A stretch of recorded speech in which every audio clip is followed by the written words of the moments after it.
Whilst travelling through Asia, I decided it was a good time as any to buy some cameras, whilst I had no inhibitions on spending before the gravity of my depleting bank balance truly took hold of me. The first camera I bought on the trip was the Pentax 110.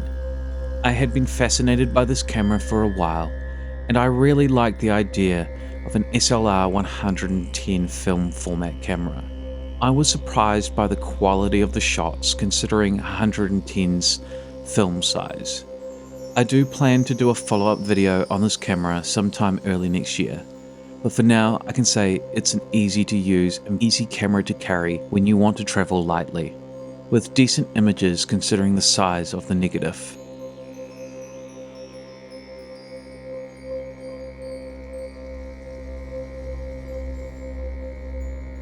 Whilst at the Imperial Palace in Kyoto, I had my Mamiya C220 in my camera bag, which randomly dropped to the ground.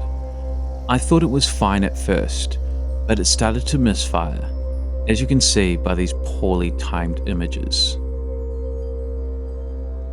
So I ended up needing to get a new medium film format camera in the meantime. I ended up buying the Fuji 645.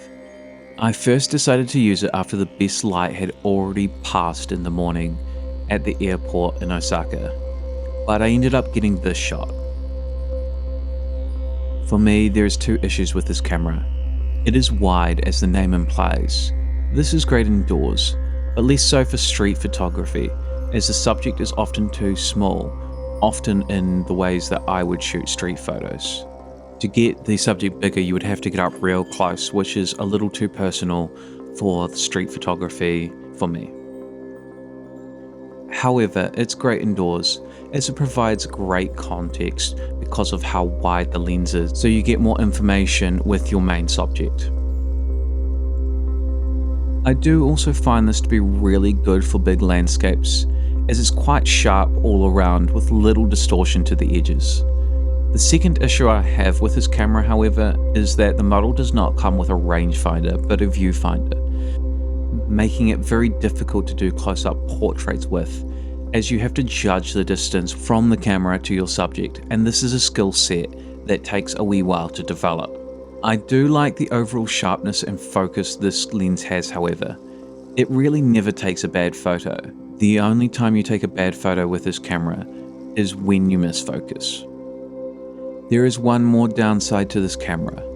It does not do long exposures and has a maximum of 1 second and doesn't have a bulb mode.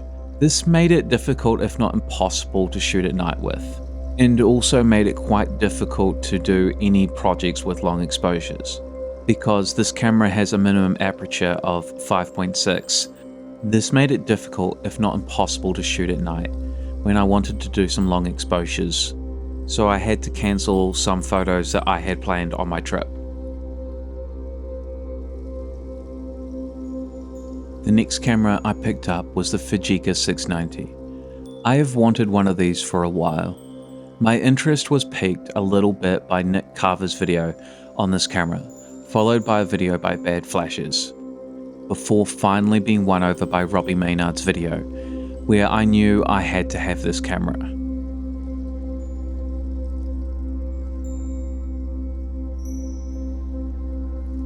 I shot a few rolls with this camera when I was in China, but I did not get to see them by the time I got back to New Zealand. So I did a few test rolls in Auckland and had them developed by Splendid. I quickly discovered the B button on this camera does not work properly.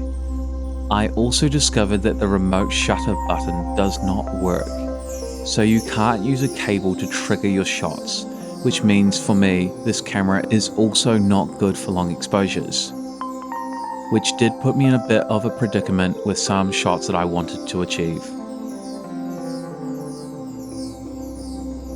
And between the issues with this camera and the Fuji 645, I knew any plans for long exposures during my trip were not going to be possible with either medium format camera. With a fair amount of finessing, however, and making sure my tripod was set up correctly, I was able to get away with some long exposures of 1 second shooting infrared film. I do plan to get this camera fixed at some point in the future, but I have too many plans for now, and I have a few other cameras that need a little bit of work.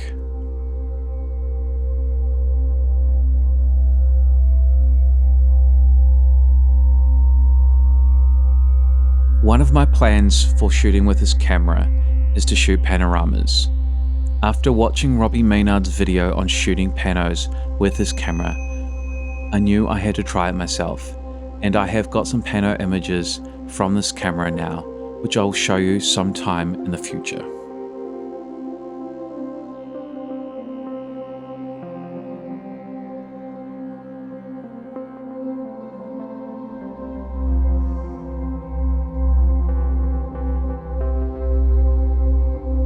Not everything I bought was a camera on this trip. I managed to pick up a Leica mount Canon lens. One of the things I don't like about rangefinder cameras is that the image I can see is bigger than the frame lines, especially with a 50mm. And while now I'm taking a much wider field of view, without having to pay as much attention and remember which frame lines to pay attention to with the 35mm. This is a pretty solid lens, and does give me and Cheng, who also has a Canon 7, the ability to shoot Canon 7s simultaneously, which we did when we were at the Newtown Festival a few months back.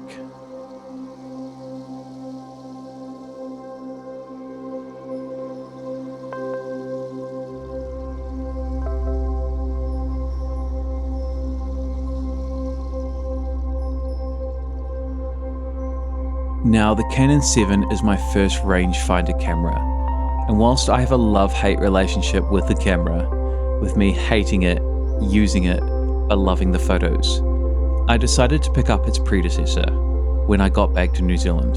This Canon P did not cost much, and I got it for a pretty good price. Whilst a little beat up, it is usable. The rangefinder is a little off, as the image is sitting slightly on top, but it actually makes it easier for me to focus.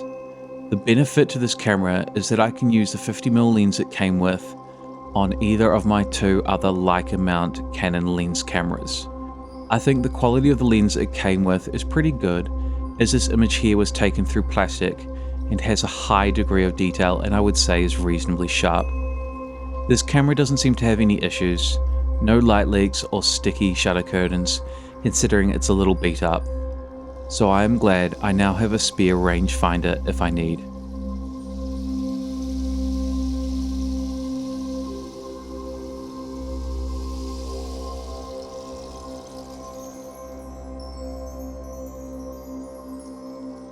So whilst I was in Japan, I got hold of a Pentax 20mm lens that is M42 mount.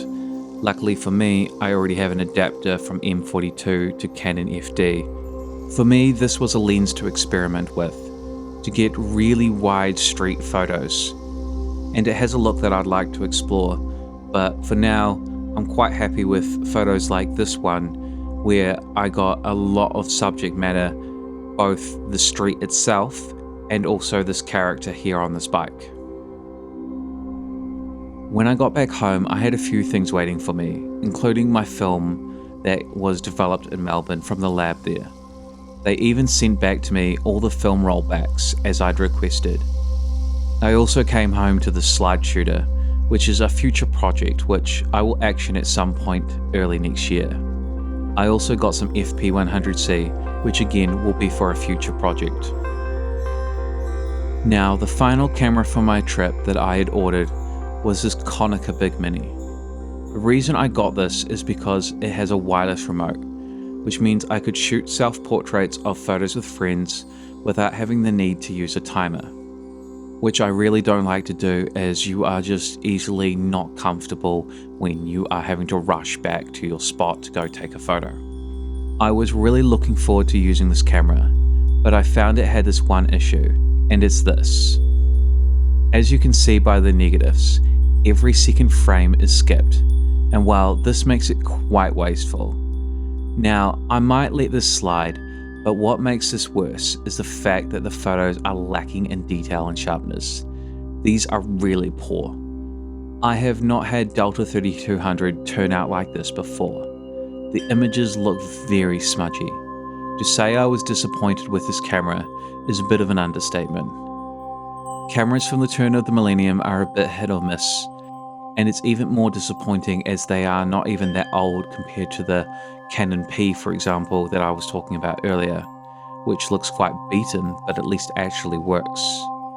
I might put one fresh roll of colour film in and test this camera again and see if I get different results, but most likely this camera is going in the scrap heap. So there you have it, all the cameras and other film gear that I bought on my trip. As always, it's been real guys, until next time.